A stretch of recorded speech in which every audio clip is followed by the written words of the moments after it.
আমি আবারও চলে আসলাম মজাদার একটা রেসিপি নিয়ে। এটা হচ্ছে আপনার ফিশ বারবিকিউ, রূপচাঁদা মাছ দিয়ে আমি এটাকে করব। বিসমিল্লাহির রহমানির রহিম। আসসালামু আলাইকুম, সবাই কেমন আছেন? আশা করছি সবাই ভালো আছেন। আমি রূপচাঁদা মাছটা খুব সুন্দর করে ক্লিন করে নিয়েছি, কেটে তারপর ডিজাইন করে এটাকে আমি উপরটাতে কেটে নিয়েছি। তারপরে এর মধ্যে দিয়ে দেবো লেবু। আসলে এটা তৈরি করা হচ্ছে আমার ছোট ভাইয়ের জন্য, ও খুব পছন্দ করে এই মাছটা। যেহেতু আসছে ওর জন্য মাছটা আমি রেখে দিয়েছিলাম। আজকে ঈদের চতুর্থ দিন, তাই আমি তৃতীয় দিন আমি ওকে এটা বানিয়ে দিচ্ছি। তো চলে যাবে ও, যেহেতু 2 দিন পার হয়ে গেছে ঈদ আর কি। ওর জন্য খুব ভালো করে সুন্দর করে ওকে বলছে, আপু আমি খাবো, আমাকে বানাও। আমি রেখে দিয়েছি তোর জন্য, তোর পছন্দের মাছ। তারপরে লেবু রস আর লবণ 2 পাশে লাগিয়ে নিলাম সুন্দর করে। আর এটা লাগানোর কারণ একটাই, কারণ এখানে মাছের যেটা গন্ধ থাকে ওই গন্ধটা যেন চলে যায়, তার জন্য লবণ আর লেবু রস দিয়ে মাখিয়ে 10 মিনিট রেখে দিলাম। তারপরে চা চামচে 1.5 চামচ করে আমি মশলা দিয়ে দিলাম, আদা বাটা রসুন বাটাগুলো দিয়ে তারপরে এক এক করে আমি সব মশলা দিয়ে দিলাম বারবিকিউ মশলা পরিমাণ মতো আমি দিলাম এখানে। তারপরে দিয়ে দিব আমি জিরার গুঁড়া, এরকম এক এক করে সব মশলাই দেবো। জিরার গুঁড়াগুলো দিয়ে দিলাম। আসলে এই মাছটা ঘরে বসে এভাবে তৈরি করে খাবেন, দেখবেন এতটা মজা, যেরকম বারবিকিউ হচ্ছে কম না, একদম সেম।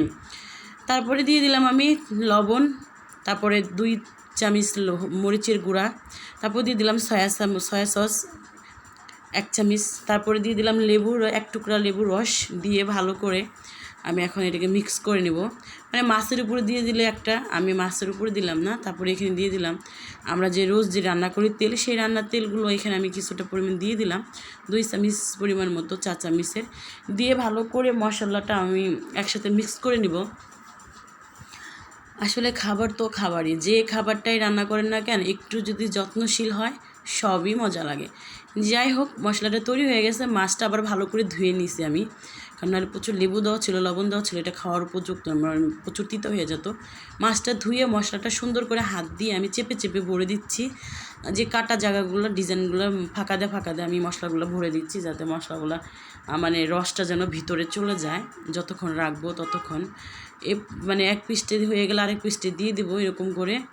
আসলে একবার যারা এভাবে পছন্দ করেন, যাদের মানে কয়লা টয়লার সমস্যা থাকে, হ্যাঁ, তারা এটা এইভাবে করে খাইতে পারেন। আসলে কিন্তু খুব মজা হয়। যাই হোক, ওই পিসটা দেওয়া শেষ, ওই পাশে দেওয়া শেষ, এই পাশে চলে আসলাম, দিয়ে দিলাম বাকি মশলাগুলো এখানে দিয়ে দিচ্ছি সুন্দর করে, একদম মাখিয়ে চাকিয়ে ভিতরে ভরে দিচ্ছি যেন মশলাগুলো দেখেন কি সুন্দর করে আমি ভরে দিচ্ছি। এটা আধা ঘন্টা আমি রেস্টে রেখে দেবো ঢেকে। দেখেন আধা ঘন্টা চলে আসলাম, আধা ঘন্টা পর। আর উপরে যে কিছু আলগা মশলা আছে আমি ওগুলো নামিয়ে নেব, কেননা এগুলো মানে পুড়ে গেলে আমার মাছটা মানে খেতে একটু মজা লাগবে না, তিতে তিতা লাগবে। তাই মশলাটা সরিয়ে এখানে আমি একটা প্যানের মধ্যে আমি হালকা একটু তেল দিয়ে দিব, মানে ব্রাশ করে নেবো। এখানে আমি একটু ভুল করেছিলাম, যে সর্ষের তেল মানে দেওয়ার আগে আমি ওই মানে সাদা তেল দিয়ে দিয়েছিলাম। যাই হোক, ওটা সরিয়ে আমি আবার তেল দিছি, সব সর্ষের তেল। ওইখানে মাছটা দিয়ে দিলাম। দেখে আস্তে করে, বেশি জাল দরকার নেই, মিডিয়াম আঁচে রেখে মাছটাকে সুন্দর করে এপাশ ওপাশ করে আমি ভেজে নিচ্ছি। দেখেন আমার মাছটা কিন্তু খুলে যাচ্ছে না, মানে জাস্ট এই যে উপরে হালকা একটু চামড়াটা এটা উঠে গেছে। এটা আমার ভাইয়া খুব পছন্দ করে, আমার ছোটো ভাই আসছে, ও অনেক পছন্দ করে। হ্যাঁ, ওর জন্য স্পেশালভাবে এটা বানানো হচ্ছে। দেখেন কত সুন্দর করে আমি এটাকে করে নিছি। এখানে কোনো কয়লা কোনো কিছু ইউজ করা হয় না, জাস্ট এভাবে করে আপনারা খেয়ে নেবেন, দেখবেন কতটা মজা লাগে। আর অবশিষ্ট যে মশলাটা ছিল এটা আমি সুন্দর করে ফ্রাই করে নিয়েছি। সবাই ভালো থাকবেন, সুস্থ থাকবেন, অবশ্যই কমেন্ট করে জানাবেন। আল্লাহ হাফেজ।